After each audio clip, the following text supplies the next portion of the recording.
Hello, welcome back to the reading of the poem of the Man God, written by Maria del Torto, Volume 4, Chapter 517, Part 1, Towards Bethany and in Lazarus' house. 28th October 1946. Jesus dismisses the disciples Levi, Joseph, Matthias, and John, whom he met, I do not know where, and to whom he entrusts the new disciple Sidonia, named Bartholomew. This happens at the first houses in Bethany, and the shepherd disciples go away with the newcomer, and with 7 other men who were with them. Jesus looks at them go away. He then turns round to look at his apostles, and he says, "And now let us wait here for Judas of Simon." "Ah, you noticed that he has gone?" say the others who are surprised. "We thought that you were not aware of it. There was such a large crowd, and you were speaking all the time, first with the young man and then with the shepherds." I noticed that he had gone from the very first moment. Nothing escapes my notice. That is why I went to some friendly houses, telling them to send Judas to Bethany, if he should look for me. "God forbid," grumbles the other Judas between his teeth. Jesus looks at him but pretends that he has not heard, and he goes on, speaking to everybody, as he sees that they are all of the same opinion as Thaddeus. Faces at times speak better than words. This will be a good rest while waiting for his return. It will be of comfort to everybody. Then we will go towards Tekoa. The weather is cold, but it is clearing up. I will evangelize that town. Then we will come back up, passing through Jericho, and we will go to the other bank. The shepherds told me that many sick people are looking for me, and I sent word that they need not set out on the journey, and that they should wait for me there. "Well, let us go," says Peter with a sigh.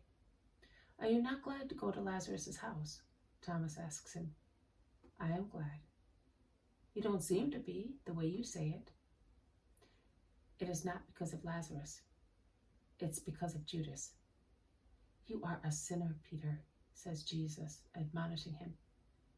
"I am, but he, Judas of Kerioth, is he not a sinner, since he goes away, is insolent and a torturer?"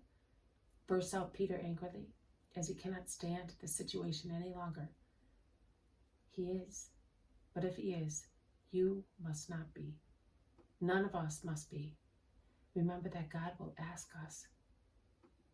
I say will ask us because God, Father, entrusted that man to me before entrusting him to you, to account for what we did, to redeem him. And do you hope to succeed, brother? I cannot believe it. I believe this, you know the past, the present, and the future, so you cannot be mistaken about that man. But it is better if I don't tell you the rest. It is, in fact, a great virtue to be able to be silent, but you had better know that to foresee more or less exactly the future of a heart does not exempt anyone from persevering until the end to save a heart from being ruined. Do not fall into the fatalism of Pharisees who maintain that what is destined must take place, and nothing can prevent what is destined from being accomplished. And with such reasoning they justify their sins, and will justify their final act of hatred against me. Many a time God awaits the sacrifice of a heart that overcomes its nausea and indignation, its antipathy, even if justified, to rescue a spirit from the quagmire into which it is sinking. Yes, I tell you, many times God the Almighty, the Everything, waits for a creature, a mere nothing, to make or not to make a sacrifice, to say a prayer, in order to condemn or not condemn a spirit. It is never late, never too late, to try and hope to save a soul. And I will give you proof of that, even on the threshold of death, when both the sinner and the just man who is anxious about him are about to leave the earth to appear at the first judgment of God. One can always save or be saved. Between the cup and the lips, says the proverb, there is always room for death. I instead say, between the extremity of agony and death, there is always time to obtain forgiveness for oneself, or for those whom we want to be forgiven. Not one word is uttered by anybody.